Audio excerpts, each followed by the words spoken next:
இப்போ வந்து எலெக்ஷனுக்கு முன்னால் என்னென்ன ப்ரிப்பரேஷன்ஸ் பண்ணணும், எலெக்ஷன் அன்னைக்கு காலையில் என்னென்ன ப்ரிப்பரேஷன்ஸ் பண்ணணும், அன்றைக்கி எப்படி வந்து ஓட்டிங் எல்லாம் ஆரம்பிக்கணும் அப்படிங்கிறது எல்லாத்தையுமே விரிவாக முதல் 3 வீடியோவில் பார்த்துருப்பீங்க. ஸோ இந்த வீடியோவில் வந்து ஸ்பெஷல் கேஸஸ்லாம் என்னென்ன ஃபார்ம்ஸ் பண்ண போகிறோம், வந்து ஆக்சுவலாக அந்த அதனோட கிஸ்ட்டு மாதிரி நம்ம வந்து இதில் கொஞ்சம் பார்க்க போகிறோம். ஓகேங்களா? சரி, இதுக்கு முன்னால் வந்து நம்ம வந்து ஆரம்பிக்கிறதுக்கு முன்னால் போலிங் ஆரம்பிக்கிறதுக்கு அன்றைக்கி காலையிலே கூட ஒரு முக்கியமான விஷயம் ஒன்று வெளியில் இருக்க போலீஸ் இன்ஸ்பெக்டர்கிட்ட நம்ம சொல்லிடணும். அவர்கிட்ட இது மாதிரி வந்து பூத் ஸ்லிப் மட்டும் வச்சிட்ருக்கவங்க வந்து கண்டிப்பாக ஓட்டு போட அலோவ் பண்ண முடியாது. ஸோ அப்போ அவர்கிட்ட நம்ம என்ன இன்ஃபர்மேஷன் சொல்ல வைக்கணும்னா, அங்கே லைனில் இருக்கவங்க எல்லாருமே அந்த சொன்ன அந்த ஒரு 13 ஐடி கார்ட்ஸ் இருக்கு இல்லையா, அந்த ஆவணங்கள்னு சொல்லுவோம் இல்லையா, அந்த 11 ஆவணங்களில் ஆதார் கார்டோ அல்லது டிரைவிங் லைசன்ஸோ என்னென்னலாம் கொடுத்துருக்கோமோ அந்த ஆவணங்களில் கண்டிப்பாக ஒன்று அவங்க கையில் வச்சுருந்தா மட்டும்தான் அவங்களால ஓட்டு போட அனுமதி அளிக்க முடியும். அப்படிங்கிறத வந்து நாம் வெளியிலேயும் இன்ஃபர்மேஷன் கொடுத்துடணும். வந்திருக்கவங்கள அவர் வந்து வெளியில் இருக்க போலீஸ்மேன் வந்து கண்டிப்பாக செக் பண்ணணும். அதை அட்லீஸ்ட் அவங்களுக்கு வந்து அனௌன்ஸ் பண்ணணும். ஓகேவா? அதை நம்ம ஃபஸ்ட் அண்ட் ஃபார்மோஸ்ட்டாக நம்ம பண்ணணும். இது வந்து கண்டிப்பாக அது இருந்தால் தான் நம்மளால் வந்து இந்த 17A ரெஜிஸ்டர் எழுத முடியும். அடுத்தது வந்து பார்த்திங்கன்னா மொத்தமே 5 டியூட்டி தான் P1 P2க்கு. என்னென்னா 2 பேருக்கும் சேர்த்து இதை வந்து நம்ம அக்கார்டிங் டு தட் நம்ம அலோகேட் பண்ணிக்கலாம். ஃபஸ்ட்டு வந்து ஓட்டர்ஸை ஐடென்டிஃபை பண்ணணும். ரெண்டாவது டேலி ஷீட்டில் வந்து மார்க் பண்ணணும். மேலு ஃபீமேல் டிரான்ஸ்ஜெண்டர்ஸ் ஓட்டர்ஸை மார்க் பண்ணணும். எதுக்குன்னா அப்போ தான் நம்ம ஃபீமேல் ஓட்டு எத்தனை, மேல் ஓட்டு எத்தனை, டிரான்ஸ்ஜெண்டர் எத்தனைன்னு சொல்லி நம்மளால் நம்ம கரெக்டாக அந்த டைமுக்கு மெசேஜ் பண்ண முடியும். 2 ஹவர்ஸ்க்கு ஒன்ஸ் நம்ம பண்ண முடியும். அடுத்தது வந்து அந்த கையில் வந்து இண்டிவிஜுவல் மார்க் வந்து இங்க் வந்து வைக்கணும். 4வது ஒர்க் என்ன அப்படின்னா 17A ரெஜிஸ்டரில் நான் அவங்களோட சீரியல் நம்பர், அவங்களுக்கு அந்த ஓட்டர் லிஸ்ட்டில் இருக்க சீரியல் நம்பரு, அதுக்கப்புறம் வந்து அவங்களோட ஐடி கார்டோட லாஸ்ட் 4 டிஜிட், எபிக்னா EPICன்னு போட்டு அந்த லாஸ்ட் 4 டிஜிட், டிரைவிங் லைசன்ஸ்னால் DLன்னு போட்டு லாஸ்ட் 4 டிஜிட், அந்த மாதிரி ஒவ்வொரு கார்டுக்கும் அந்த கார்டோட அந்த ஸ்மால் அந்த இது கொடுத்துருக்கோம் இல்லையா அப்ரிவேஷன், அதுவும் அந்த லாஸ்ட் 4 டிஜிட்டும் எழுதணும். 5th ஒர்க் என்ன அப்படின்னா பேலட் பட்டனை ப்ரெஸ் பண்ணி அந்த சவுண்டு வருது அவங்க ஓட்டு போட்டாங்களா அப்படின்னு வாட்ச் பண்ணி அது முடிஞ்ச உடனே அடுத்தவங்க வரும்போது இன்னொரு தடவை நம்ம அந்த பேலட் பட்டனை ப்ரெஸ் பண்ண. ஸோ இந்த 5 ஒர்க்கை P1 P2 நம்ம ஷேர் பண்ணி செய்ய வைக்கிறோம். அவங்க 2 பேரும் சேர்ந்து அவங்க செய்ய போகிறாங்க. ஓகேங்களா? ஸோ இப்போ உங்களுக்கு வந்து அவங்களோட டியூட்டிஸ் இப்போ வந்து கிளியராக புரிஞ்சுருக்கும்னு நினைக்கிறேன். நம்ம என்ன பார்க்க போகிறோம்னா ஸ்பெஷல் கேசஸ், போலிங்கில் இருக்க ஸ்பெஷல் கேசஸ் என்ன, அதுக்கு என்னென்ன ரூல்ஸு, அதை வந்து மெஷினில் போடணுமா பேலட் பேப்பரில் போடணுமா, என்னென்ன ஃபார்ம்ஸ் ஃபில்அப் பண்ணோன்னே இப்போ உங்களுக்கு ஸ்க்ரீனில் தெரியும் பாருங்கள் எல்லாமே. அதாவது வந்து நிறைய 49 ABCDன்னு ஆரம்பித்து நம்ம வந்து வாக்குச்சாவடி அரேஞ்ச் பண்ணுறதுலேருந்து பெண் வாக்காளர்களுக்கெல்லாம் வந்து முன்னுரிமை கொடுக்கறதுலேருந்து அந்த இதெல்லாம் நிறையா இருக்குது அந்த ரூல்ஸ் எல்லாம். ஸோ எல்லா ரூல்ஸுமே நமக்கு தேவையில்லை. அதே மாதிரி வாக்காளரில் வந்து ரொம்ப நலிவுற்றவர்களோ ப்ரெக்னென்ட் லேடிஸோ அவங்கெல்லாம் வந்தால் அவங்களுக்கு வந்து ஃபஸ்ட்டு இம்பார்ட்டன்ஸ் கொடுத்து அவங்களுக்கு வந்து உள்ளே அனுப்புறதுக்கான பெர்மிஷன் உண்டு. சரிங்களா? அடுத்தது இல்லாமல் ஒரு ஆண் ஒரு பெண் அப்படிங்கிற மாதிரி தான் வந்து அவங்க வெளியில் இருக்கவங்க நம்மளை உள்ளே வந்து ஓட்டு போட அனுப்பணும். இதுவும் அதுவும் ஒரு ரூல்ஸில் வருது. ஓகே, இப்போ நம்ம வந்து ஸ்பெஷல் கேஸ் மட்டும் இதெல்லாம் வந்து 99.9% வராது. பட் நாம் வந்து இதை தெரிஞ்சுக்கிறது ரொம்ப நல்லது. அதனால் வந்து இதை தெரிஞ்சுக்கிட்டோம் அப்படின்னா இன்கேஸ் அது வந்தாலும் நாம் வந்து இதை பண்ணிட்டா ரொம்ப சிம்பிளான ஒர்க்கு தான் அது. ஸோ வந்து 99% நம்ம அவாய்ட் ஆகிடும், இதெல்லாம் வரவே வராது. ஆனாலும் நம்ம தெரியாமல் போகக்கூடாதுங்கிறதுக்காக இந்த ஸ்பெஷல் கேசஸ் சொல்கிறேன். ஃபஸ்ட்டு வந்து வயலேட்டிங் ஓட்டிங் ப்ரொசீஜர், அதாவது அங்கே போயிட்டு தன்னோட ரகசியத்தை மீறி அவர் சொல்லிடுவார், நான் இந்த கட்சிக்கு ஓட்டு போட போகிறேன் அப்படின்னு சொல்லி போட போகிறாருன்னு சொன்னால் அவர் என்ன பண்ணலாம், நாம் வந்து ஓட்டு போட அனுமதிக்கக்கூடாது. PRO வந்து ஓட்டு போட அனுமதிக்கக்கூடாது. அப்போ அந்த என்ன ரூலுன்னா 49M. அதை நம்ம என்ன பண்ணோம், 17A ரெஜிஸ்டரில் ஆல்ரெடி அவரோட பேர் எழுதிட்டுருப்போம், சிக்னேச்சர்லாம் வாங்கிட்டுருப்போம் இல்லையா. அதனால் அந்த ரிமார்க்ஸ்னு ஒரு காலம் இருக்கு இல்லையா, அந்த 4th காலமில் அந்த ரிமார்க்ஸ்க்கு கீழே நாட் அலவுட் டு ஓட் அப்படின்னு எழுதினா போதும். அடுத்தது பாருங்கள், செகண்ட் என்னென்னா ரெஃப்யூஸ்டு ஓட்டு, அதுதான் 49O. அதாவது அவர் என்ன பண்ணுவார், எல்லாமே எழுதிடுவார், சைன்லாம் போட்டுருவார். ஆனால் நான் ஓட்டு போட மாட்டேன் அப்படின்வார். அவங்கள நாம் கட்டாயப்படுத்தக்கூடாது. அப்போ அது வந்து என்ன ரூல் படி வருதுன்னா 49Oங்கிற ரூல் படி வருது. அது வந்து அதே மாதிரி 17A ரெஜிஸ்டரில் ரிமார்க்ஸ் காலத்துக்கு கீழே ரெஃப்யூஸ்டு ஓட்டுன்னு எழுதினா போதும். அடுத்தது டெண்டர்டு ஓட்டு, அதாவது ஆய்வுக்குரிய வாக்குன்னு சொல்லுவாங்க. அதாவது ஆல்ரெடி வந்து யாராவது ஒருத்தவங்க போட்டுட்டு போயிட்டு இருப்பாங்க. திரும்ப இன்னொருத்தர் வந்து இல்லை இது நான் தான் ஒரிஜினல் ஆளுங்கிற மாதிரி அவர் என்ன பண்ணுவார், நம்மக்கிட்ட வந்து கேட்பார். அப்போ வந்து என்ன பண்ணுவோம், அவங்கள வந்து நம்ம முடியாதுன்னு சொல்ல முடியாது. அதனால் என்ன பண்ணுவோம், 17B ஃபார்ம்னு ஒன்றுத்தில் ஃபில்லப் பண்ணுவோம். அது எந்த இதுலன்னா 49Pங்கிற ரூல் கீழே. ஆனால் வந்து அவங்கள வந்து கண்டிப்பாக மெஷினில் போட நம்ம அனுமதிக்கக்கூடாது. டெண்டர்ட் ஓட்டு எல்லாமே ஆய்வுக்குரிய வாக்குச்சீட்டை வந்து அதுக்காக தான் நமக்கு ballot paper, tender ballot paper கொடுத்துருக்காங்க. அந்த பேலட் பேப்பரில் தான் அவருக்கு கொடுத்து நம்மக்கிட்ட ஒரு கிராஸ் மார்க் சீல் பிஆர்ஓ கிட்ட கொடுத்துருப்பாங்க. அந்த கிராஸ் மார்க் சீலையும் அவர்கிட்ட கொடுத்துட்டு அந்த கவரில் இருக்கும். அவர் என்ன பண்ணணும், நம்ம அதே மெஷின் இருக்க இடத்துக்கு போவார். ஆனால் மெஷினில் போட மாட்டார். ஸோ மெஷினில் P2வும் வந்து பேலட் பட்டனை அமுக்கக்கூடாது. அவர் மெஷின் இருக்கிற இடத்துக்கு போயிட்டு அந்த பேலட் பேப்பரில் கிராஸ் மார்க்கை போட்டு எந்த சின்னமோ அந்த சின்னத்துக்கு நேராக கிராஸ் மார்க்கை போட்டு அதை அவர் கவருக்குள்ளே போட்டு பேஸ்ட் பண்ணி கொண்டு வந்து பிஆர்ஓ கிட்ட கொடுத்துருவார். இதை தான் நம்ம வந்து டெண்டர்ட் ஓட்டுன்னு சொல்லுவோம். இது வந்து யாராவது ஆல்ரெடி போல் பண்ணிட்டாங்க அப்படின்ற கேஸில் நான் இன்னும் பண்ணலை, வேறு யாரோ பண்ணியிருக்காங்க அப்படிங்கிற மாதிரி வந்து சொன்னாங்கன்னா அந்த வாக்குச்சீட்டை கண்டிப்பாக பேலட் பேப்பரில் தான் போடணுமே தவிர மிஷினில் போடக்கூடாது. அடுத்தது சேலஞ்சு ஓட்டு. சேலஞ்சு ஓட்டு என்னென்னா, திடீர்னு வரவர் வந்து ஏஜென்ட்டுக்கு வந்து டவுட் வருது, இவர் கிடையாது, இவர் சொல்கிற நம்பர் அவர் கிடையாது அப்படின்னு சொல்லி ஆர்கியூ பண்ணார் அப்படின்னு சொன்னால், அப்போ ஏஜென்ட் என்ன பண்ணணும், ஒரு ₹2 அவர்கிட்ட ஏஜென்ட்டுக்கிட்டேருந்து நம்ம வாங்கி அதுக்கு ஒரு ரெசிப்ட் புக்கு கொடுத்துருப்பாங்க. அந்த ரெசிப்ட் புக்கில் ஃபில்லப் பண்ணி ஏஜென்ட்டுக்கிட்ட கொடுத்துட்டு இதை என்ன பண்ணணும், வந்து அவரை வந்து நம்ம வந்து வெரிஃபை பண்ணணும், பிஆர்ஓ வந்து வெரிஃபை பண்ணணும் இவர் உண்மையான ஆள் தானா இல்லையான்னு. அவர் ஏஜென்ட் டவுட் சொன்ன மாதிரி அவர் டவுட்டட் பர்சன் தான் அப்படின்னு சொன்னால் அவரை நம்ம வந்து போலீஸ்கிட்ட பிடிச்சி கொடுத்துருவோன்னு முதல்ல சொல்லிடணும். இல்லை அவர் ஒரிஜினலாக நம்ம வந்து அவர் சொன்ன எல்லா ஐடென்டிஃபிகேஷன் மார்க்கும் பிஆர்ஓக்கு சாட்டிஸ்ஃபைடாக இருக்குதுன்னு சொன்னால் அப்போ ஃபார்ம் 14ல் ஃபில்லப் பண்ணி அதுக்கப்புறம் அவரை மெஷினில் வந்து ஓட்டு போட நாம் அலோவ் பண்ணலாம், சேலஞ்ச் ஓட்டு. அடுத்தது பிளைண்ட் ஆர் இன்ஃபார்ம் ஓட்டர்ஸ்னால் என்ன அர்த்தம்னா, கண்ணு தெரியாதவங்க அது மாதிரி முடியாதவங்க அப்படிலாம் வந்தாங்க அப்படின்னு சொன்னால் அவங்களுக்கு துணைக்கு ஒரு ஆள் வந்திருப்பாங்க. அவங்க 18 வயசுக்கு மேலேயா அப்படின்னு பார்க்கணும். வேறு எங்கேயாவது அவங்க யாருக்காக ஹெல்ப் பண்ணி ஓட்டு போடாதவங்களா இருக்கணும். அது இல்லாமல் அவங்க ரகசியத்தை காப்பாற்றுறேன்னு சொல்கிறவங்களா இருக்கணும். அந்த மாதிரி இருக்கவங்கள தான் அவங்க கூட நம்ம அனுப்பணும். அனுப்பி அதுக்கு 14A ஃபார்மில் நம்ம ஃபில்லப் பண்ணோம். ஆனால் அவங்க மிஷினில் போடலாம். இது வந்து ரூல் 49Nல வருது.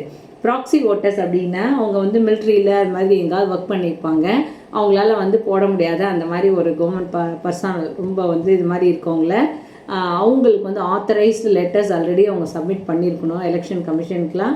ஸோ அதனோட இதெல்லாம் வந்து நமக்கு ஆத்தரைசேஷன்லாம் வந்திருந்தால் அவங்களுக்கு யாராவது ஒரு ரெப்ரசன்டேட்டிவ் வந்து இங்கே ஓட்டு போடுவாங்க. அவங்க அந்த லெட்டர்ஸ் எல்லாம் கொண்டு வந்தால் எல்லாமே ப்ராப்பராக இருந்தால் மட்டும்தான் நாம் அவங்கள ஓட் போட அனுமதிக்க முடியும். ஓகேங்களா, அவங்கள ப்ராக்சி ஓட்டர்ஸ்ன்னு சொல்லுவாங்க. அடுத்தது டெஸ்ட் ஓட்டு. டெஸ்ட் ஓட் அப்படின்னா யாராவது ஒருத்தர் வந்து ஓட்டு போடுற எலக்டர் என்ன பண்ணுவார், அவருக்கு வந்து நான் ஓட்டர் மிஷினில் விவிபேட்டில் நான் வந்து ப்ரெஸ் பண்ண சின்ன வரல, இது தப்பாக வருது அப்படின்னு சொல்லி யாராவது ஆர்கியூ பண்ணார்னா அவர்கிட்ட நம்ம முதல்ல சொல்லிடணும். சப்போஸ் அது கரெக்டாக வந்து நான் டெஸ்ட் பண்ணுவேன், திரும்ப போய் டெஸ்ட் பண்ணும்போது மெஷின் ஒழுங்காக ஒர்க் ஆகுச்சுன்னு சொன்னால் உங்களுக்கு 6000 வந்து அபராதமும் 6 மாதம் வந்து சிறை தண்டனையும் இருக்கும். இதுக்கு ஓகேவான்னு சொல்லி கேட்டுட்டு அதுக்கப்புறம் தான் நம்ம என்ன பண்ணணும், எல்லாரையும் கூட்டிகிட்டு போய் போலிங் ஏஜென்ட்டு எல்லோரும் போய் திரும்பவும் நாம் ஒரு ஓட்டு போடணும். அந்த ஓட்டு என்ன போட்டோம், டெஸ்ட் ஓட்டுங்கிறது 17A ரெஜிஸ்டரில் கண்டிப்பாக நம்ம வந்து எழுதணும். அப்போ மெஷின் வந்து கரெக்டாக ஒர்க் பண்ணுது அப்படின்னு சொன்னால் கண்டிப்பாக அவருக்கு தண்டனை இது பண்ணுவோம். அப்படி இல்லை தப்பாக ஒர்க் பண்ணுதுன்னா இம்மிடியட்டாக போலிங்கை ஸ்டாப் பண்ணிவிட்டு நாம் விவிபேட்டை மாற்றுறதுக்கு ஜோனல் ஆஃபீஸரை காண்டாக்ட் பண்ணி விவிபேட்டை மாற்றணும். அது வரைக்கும் கொஞ்ச நேரம் அந்த போலிங் வந்து அட்ஜன் ஆகிருக்கும். ஓகேங்களா. அடுத்தது வந்து 8th என்ன அப்படின்னா ஏஎஸ்டின்னு சொல்லுவாங்க. ஏஎஸ்டி அப்படின்னு சொன்னால் என்ன அர்த்தம்னா, அது ஒரு எக்ஸ்ட்ரா லிஸ்ட்டு நமக்கு வந்து வாக்காளர் பட்டியலில் கொடுப்பாங்க. அந்த வாக்காளர் பட்டியலில் ஆப்சன்ட்டி அதாவது இல்லாதவங்க, அடுத்தது ஷிஃப்டட் வேறு ஏரியாவுக்கு ஷிஃப்ட் ஆனவங்க, அல்லது டெட் அதாவது இறந்து போனவங்க, இவங்களோட லிஸ்ட்டு அந்த ஏஎஸ்டி பட்டியலில் இருக்கும்.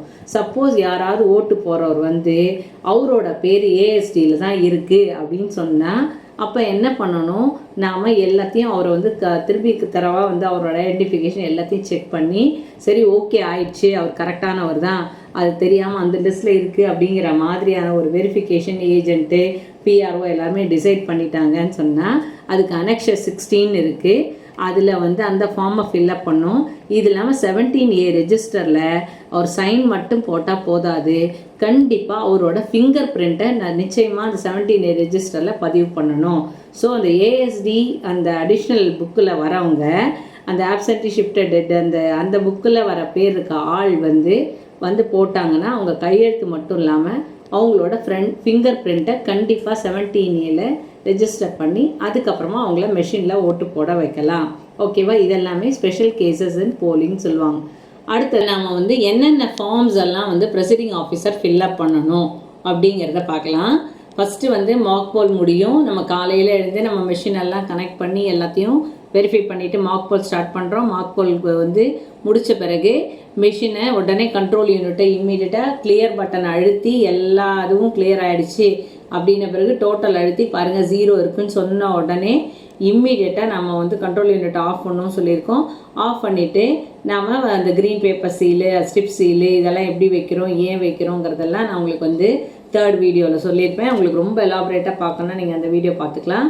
அப்போ வந்து மார்க் போல் அதுக்கப்புறம் என்ன பண்ணுறோம், மார்க் போல் முடிஞ்சிடுச்சு அப்படின்னு சொன்ன உடனே சீல் வச்சு முடிச்சுட்டு அதுக்கப்புறமா நம்ம மார்க் போல் சர்டிஃபிகேட்டை நம்ம எழுத வேண்டியிருக்கும். அது வந்து அனெக்ஷர் 14 அது வந்து இவிஎம்மில் ரெடி ஆகிடுச்சின்ன பிறகு நம்ம அந்த மார்க் போல் சர்டிஃபிகேட்டை எழுதி அதில் வந்து நம்ம ஏஜென்ட்டோட கையெழுத்து வாங்கிக்கலாம். அது இந்த எல்லா சர்டிஃபிகேட்லையுமே control unit number, ballot unit number, VVPAT number இது எல்லாத்தையுமே முந்தின நாள் நைட்டே நம்ம எழுதி வச்சுக்கணும்னு சொல்லியிருக்கேன். அதனால் இதில் நிறைய ஃபில்அப் பண்ண வேண்டி இருக்காது. ஜஸ்ட் ஏஜென்ட்டுக்கிட்ட நம்ம சைன் வாங்குறது மட்டும்தான் இருக்கும். ஓகேவா? அடுத்த ஃபார்ம் என்னென்னா டிக்ளரேஷன் பிஃபோர் கமென்ஸ்மெண்ட் ஆஃப் போல் அப்படிம்பாங்க. அதாவது நம்ம 7 மணிக்கு கரெக்டாக போல் ஆரம்பிக்கிறதுக்கு ஜஸ்ட் பிஃபோரோ அல்லது ஆரம்பித்த உடனே என்ன பண்ணணும், அப்போது ஏஜென்ட்டுக்கிட்ட திரும்பவும் நம்ம சைன் வாங்கணும். அதுக்கான டிக்ளரேஷன் ஃபார்ம்லேயும் வெறும் சியூ நம்பர், பியூ நம்பர், விவிபேட் நம்பர் இதெல்லாம் தான் இருக்கும். நான் கரெக்டாக வந்து மார்க் போல் முடிச்சிட்டேன், விவிபேட்லாம் நான் பார்த்துட்டேன் அப்படிங்கிற மாதிரிலாம் எல்லாமே இருக்கும். அந்த இதில் வந்து நம்ம கையெழுத்து வாங்கணும். 3வது என்னென்னா டிக்ளரேஷன் டியூரிங் போல். அதாவது வந்து டியூரிங் போலில் ஏதாவது கண்ட்ரோல் யூனிட்டோ அல்லது விவிபேட்டோ ரிப்பேர் ஆச்சு அப்படிங்கிற பட்சத்தில் மட்டும்தான் இந்த ஃபார்மை நாம் ஃபில்அப் பண்ண போகிறோம். அதாவது இஃப் நெசசரி ஃபில்அப் பண்ணோம், இஃப் நாட் இல்லைனா நோ நீட், நம்ம ஃபில்அப் பண்ண வேண்டிய அவசியம் இல்லை. அடுத்தது வந்து டிக்ளரேஷன் ஆஃப்டர் க்ளோசிங் ஆஃப் போல். நம்ம வந்து போல் முடிஞ்ச உடனே, எலெக்ஷன் முடிஞ்ச உடனே நம்ம எண்ட் ஆஃப் த போல் என்ன பண்ணுறோம், அப்போது ஒரு டிக்ளரேஷன் ஃபார்ம் வந்து நம்ம ஃபில்அப் பண்ணுறோம். அதில் வந்து இந்த மாதிரி நான் கரெக்ட் டைமுக்கு நான் அது மாதிரி எல்லாரையும் வச்சு நான் முடிச்சிட்டேங்கிற மாதிரி இருக்கும் அதில். ஸோ அதுலேயும் நம்ம என்ன பண்ண போகிறோம், ஏஜென்ட்டுக்கிட்ட கையெழுத்து வாங்கியிருக்கணும். ஓகேவா? அதில் இருக்க C unit, B unit number எல்லாமே நைட்டே நம்ம எழுதி வச்சிட போகிறோம். ஸோ அதில் இருக்க வந்து அந்த இது மட்டும்தான் நம்ம சைன் வாங்க போகிறோம் முடிஞ்சிடுச்சு அப்படிங்கிறதுக்கு. அடுத்தது வந்து டிக்ளரேஷன் ஆஃப் 49MA, ஏடிசி, இடிசி அது மாதிரி ஸ்பெஷல் கேசஸ்க்கெலாம் நிறைய டிக்ளரேஷன் ஃபார்ம்ஸ் இருக்குது. அதெல்லாம் தேவைப்பட்டதுனா மட்டும்தான் நாம் ஃபில்அப் பண்ண போகிறோம். அதாவது டெஸ்ட் ஓட் போடுறது, அந்த ஆப்சென்டி, டெத்து, அந்த ஷிஃப்டடு அந்த மாதிரி இதெல்லாம் வர்றதெல்லாம் அப்படி இல்லைன்னா நமக்கு தேவையில்லை, அந்த ஃபார்ம்ஸை ஃபில்அப் பண்ண வேண்டியது தேவையில்லை. அப்புறம் ரொம்ப ரொம்ப இம்பார்ட்டண்ட்டாக பண்ண வேண்டியது என்ன அப்படின்னா ப்ரெசைடிங் ஆஃபீஸர்ஸ் டைரி கண்டிப்பாக பண்ணணும். அதுவும் அதில் இருக்க எல்லாமே நைட் எழுதிடுவோம்.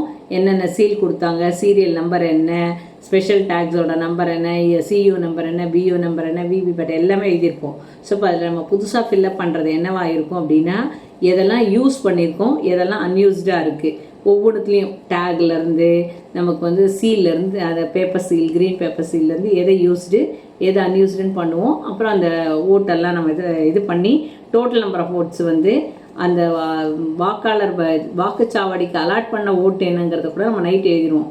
ஆனால் எவ்வளோ ஓட் போல் ஆச்சுங்கிற விஷயத்தை நம்ம வந்து ஆஃப்டர் எண்ட் ஆஃப் த போல் தான் நம்ம எழுத முடியும். ஸோ இப்போ டியூரிங் போல் டைம்லேயே நம்ம இதெல்லாம் முடிச்சு வச்சிடலாம். யூஸ்டு என்ன, அன்யூஸ்டு என்னெல்லாம் முடிச்சு வச்சிடலாம். எண்ட் ஆஃப் த போல் வந்து total number of votes polled மட்டும் போட்டு அந்த கணக்கெல்லாம் கரெக்டாக டேலி பண்ணி நாம் வச்சுக்கணும். அடுத்தது form 17C account of voters. இது வந்து 5-6 காப்பி இருக்கும். எல்லாத்தையுமே நம்ம ஃபில்அப் பண்ணி வச்சுக்கணும். கண்டிப்பாக இதில் வந்து ஒரு 1 இல்லை 2 காப்பி வந்து நாம் வந்து ஜோனல் ஆஃபீஸஸ்க்கு சப்மிட் பண்ண வேண்டியிருக்கும். ஸோ நம்ம ஒன்று வந்து ஜஸ்ட் ஃபார் ரெஃபரன்ஸ் நம்ம வச்சுருப்போம்.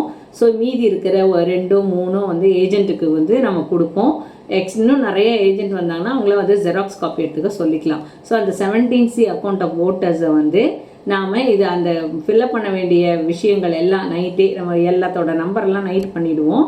டோட்டல் நம்பர் ஆஃப் ஓட்டை வந்து டேலி பண்ணி நம்ம கரெக்டாக மிஷினில் கடைசியாக பார்த்த அந்த டோட்டல் நம்பர் ஆஃப் ஓட்ஸு அது எல்லாத்துலேயும் டேலி ஆகிருக்குங்கிறதையும் நம்ம ஒவ்வொருத்தரையும் செக் பண்ணிவிடுவோம். ஸோ அதை மட்டும் எழுதி திருப்பி ஏஜென்ட்டுக்கிட்ட நம்ம சைன் வாங்கணும். ஸோ இப்போ இந்த எல்லா ஃபார்ம்ஸுமே நம்ம என்ன அட்டை வாங்க போகிறோம், ஏஜென்ட்டுக்கிட்ட கண்டிப்பாக சைன் வாங்குவோம். சில ஏஜென்ட்டு காலையில் இருப்பாங்க, சில பேர் ஈவினிங் வந்து லாஸ்ட்டாக இருப்பாங்க. ஸோ அதுக்கான வந்து ஒரு ஃபார்மும் இருக்குது. அவங்க எப்போ என்ட்ரி ஆனாங்க, யாரை ரிலீவ் பண்ணாங்க, எத்தனை மணிக்கு வெளியே போனாங்க, கடைசி போல் முடியும் போது எத்தனை பேர் இருந்தாங்க அப்படிங்கிற சர்டிஃபிகேட்லாம் கூட இருக்குது. அதை கூட நம்ம வந்து ஃபில்அப் பண்ணிக்கலாம். ஓகேங்களா. அடுத்தது வந்து இது வந்து ஆக்சுவலாக ப்ரெசிடிங் ஆஃபீஸர் டைரி பண்ணும்போதே ஒரு அடிஷ்னல் ரிப்போர்ட் ஒன்று பண்ண சொல்லுவாங்க. 6th காலத்தில் பார்த்தீங்கன்னா தெரியும், அது அனெக்ஷர் 13 சொல்லி வரும். அதில் வந்து மைக்ரோ அப்சர்வர் இருந்தாங்களா, எத்தனை பேர் வந்து ஆரம்பிக்கும் போது ஏஜென்ட் இருந்தாங்க, முடியும் போது எத்தனை ஏஜென்ட் இருந்தாங்க, நிறைய இந்த மாதிரி கொஸ்டின்ஸ் வரும். ரொம்ப சிம்பிள் தான். அந்த அடிஷ்னல் ரிப்போர்ட்டையும் நாம் வந்து ஃபில்அப் பண்ணி வேண்டியிருக்கோம். ஓகேவா. இதுதான் வந்து மெயினான ஃபார்ம்ஸ் வந்து to be filled by the presiding officers. ஓகேங்களா. த எண்ட் ஆஃப் த போல் அப்படின்னு நாம் என்ன பண்ண போகிறோம் அப்படின்னா, அந்த 17A ரெஜிஸ்டரில் லாஸ்ட்டில் அவங்க என்ன எழுதணும் எல்லாரும் போட்டு முடிச்சாச்சு, டோக்கன்லாம் கொடுத்து முடிச்சாச்சு. 7 o'clock டோக்கன் கொடுக்க ஆரம்பிச்சு அது வரைக்கும் வந்து அவங்க எல்லாருமே போட்டுட்டோம். அதோட எல்லாமே முடிஞ்சிடுச்சு. அதுக்கப்புறமா நம்ம என்ன பண்ண போகிறோம், வந்து போல் முடிஞ்சிடுச்சின்னு சொல்லி நம்ம எழுதுவோம் இல்லைங்களா. அந்த லாஸ்ட் சீரியல் நம்பர் கீழே certified that the last serial number in 17A register is அப்படின்னு எழுதி, அந்த என்ன சீரியல் நம்பர் கடைசியாக முடிஞ்சதோ, இப்போ 459னா 459, 761னா 761 அந்த சீரியல் நம்பரை எழுதி, அதாவது லாஸ்ட்டாக எத்தனை ஓட்டு மொத்தமாக டோட்டலாக போல் அந்த 17 ரெஜிஸ்டர் இருக்கு இல்லையா, அந்த ரெஜிஸ்டர் நம்பரை எழுதிட்டு அதுக்கு கீழே PRO, P1, P2 polling agents எல்லாருமே வந்து என்ன பண்ணணும், சைன் பண்ணிவிட்டு அதுக்கப்புறம் நம்மளோட அந்த இந்த சீல் இருக்குது இல்லைங்களா, டிஸ்டிங்விஷ் மார்க்குன்னு சொல்லுவோம், அதில் பூத் நம்பர் எல்லாம் போட்டுருக்கும். அந்த சீலை வந்து அந்த 17A ரெஜிஸ்டரில் போட்டுடணும். அது ஏஜென்ட் முன்னால் நம்ம அதை பண்ணணும். இன்கேஸ் லாஸ்ட்டு நம்ம எழுதிடுறோம், சீரியல் நம்பர் எழுதிடுறோம், சப்போஸ் வந்து 771ன்னு எழுதுகிறோம், அந்த சீரியல் நம்பரில் எழுதி அவர்கிட்ட கையெழுத்தெல்லாம் வாங்கிடுறோம்.